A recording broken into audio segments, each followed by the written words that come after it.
Joe Miller. Please help me welcome him warmly. Joe?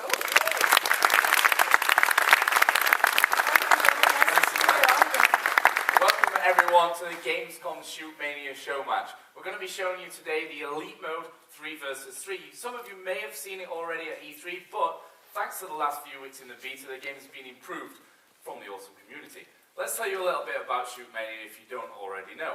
It's a game, or at least the mode, Elite Mode, is designed specifically with esports in mind. It pits one attacker with an instant hit, instant kill railgun against 3 defenders that are armed with rocket launchers. To win the round, what you have to do, eliminate the enemy team or capture the goal. So that's a little bit about the game. Let's bring in the 2 teams that are going to be facing off here in the show match. First of all, they've been described in the past as a tidal wave on the international esports scene. Let's welcome Epsilon Esports and their players Mortar, Too Easy and Winghahaven.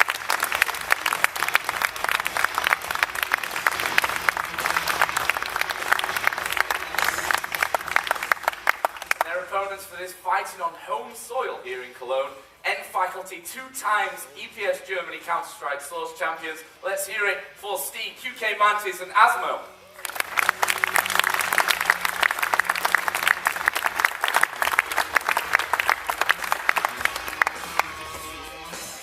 So, we know the teams, we know a bit about the game. Let's jump in and show you some more Shootmania and some esports action. So the map that we're seeing here today is one of those 20,000 that have already been developed in the last 3 weeks or so of the beta. I think we can all agree that's a pretty astounding amount of maps in just a short space of time. This one's called Helios, and as I said, each round will pit the one attacker with a railgun that is an instant hit, instant kill weapon. And the defenders having rocket launchers, they have to hit the attacker 3 times. I'll guide you a little bit through the heads-up display as we go through there. So here we see Helios. At the start, the attacker will take his jump pad over. There you can see at the bottom, just under his name, is 3 armor points, which means the defenders have to hit him with 3 rockets to take him down. This route here on the right-hand side is preferred by most attackers as their common strategy. Now the question is, will Too Easy be able to pick off any players in the early stages of the round? The timer that you see there at the top, 23 seconds on it at the moment, is the time until the goal becomes active. You can see there the A above the goal itself. And once that timer reaches 0, he can capture the point, if he's not already, of course, taken down the rest of the enemy team. Right now, we are seeing a very defensive strategy from N Faculty, staying very well hidden. They don't want to get picked off, but with only 3 seconds, they need to move in here onto the goal, and we see the first push back, and that will force Too Easy to back away with 10 seconds to go, and there are the first 2 rockets landing. He's going to go in there, only 16% captured, and that will be first round picked up for N Faculty here on the defensive side.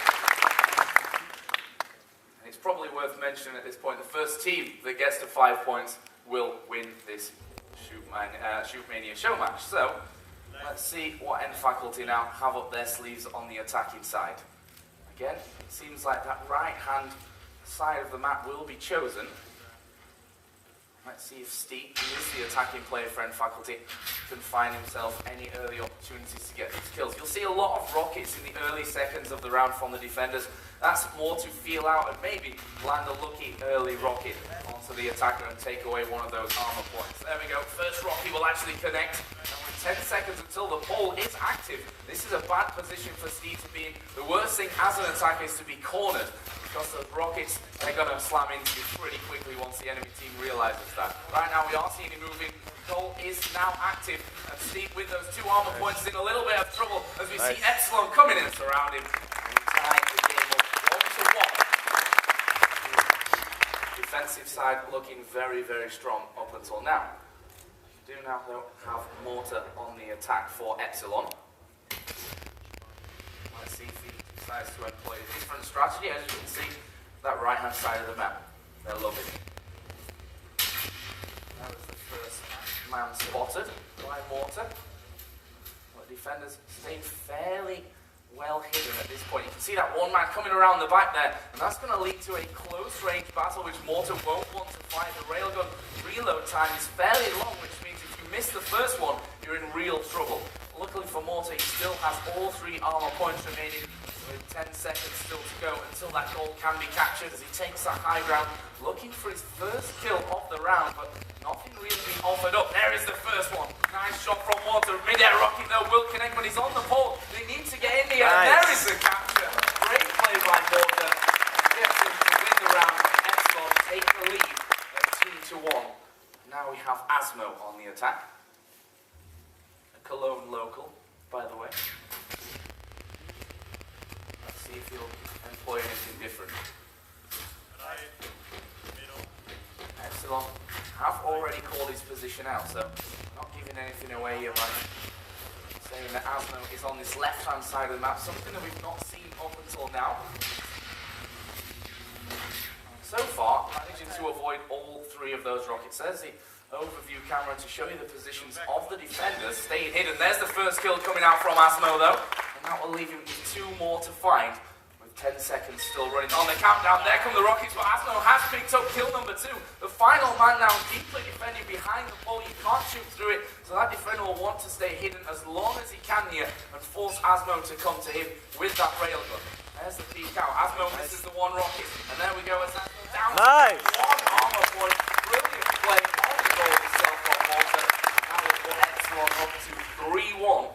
A commanding position as we see now Winghaven, Spanish member of this Epsilon team, on the attack. Right hand side, going to be his choice as well. There are the early rockets, and the first one connects as well. And now you see the importance of those early spam rockets from the defending team. He is corners here, and he's aware that they may be pushing in from that backside, although up until now, wow, brilliant rockets coming in, long range, and Winghaven down to just 1 armor point, which means the defenders may choose to go a bit more aggressively, stay in that 3, and try to get in. That's a fantastic shot back though, he needs 2 more, and it's a dangerous time with just 1 armor point remaining. That's not going to help as he falls away, and the goal is now active, starting to move in from the side. There's the final rocket from QK Mantis, and then Faculty keep themselves in the game. 3 rounds to 2. Now it is QK Mantis, the hero of that last round, on the attack for M Faculty. Seems like he's going to be working his way to the left side, as we saw from Asmo earlier on. Or even have a central push here, going right into that goal early on. The question is for him though, where are the defenders? All hidden right now. There's one coming in from the back, and that's the first armor. Second armor, can they land the third one and take him down? Right now it's not quite there, brushing past him, but he's managing to stay alive. But you can imagine how the defense feeling strong, and there is the final one from Teresa. And Epsilon will move up onto match point. Just 1 more round needed, and they will be the winners here at the Gamescom Shootmania Showmatch.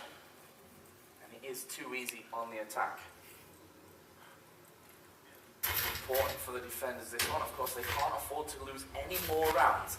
Too easy takes again, that right hand side, spotted already by M Faculty.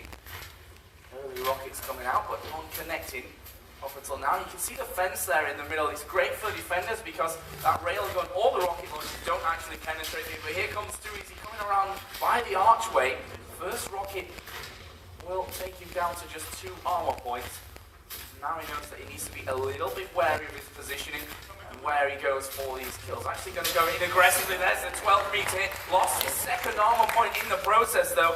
And now it is real close one for Too Easy. Goal is now available to be captured. But in the 10 seconds and that 1 armor point, can Too Easy get around? It's not going to be an easy task, but he's going to have to go for it. Misses his first railgun, and there is the rocket. And then Faculty comes back 4-3. Have a game on our hands now. Steve on the attack. See if it's more successful than his first attacking round. Generally in favour of Epsilon. Position called out there. You know that he is coming up this left-hand side.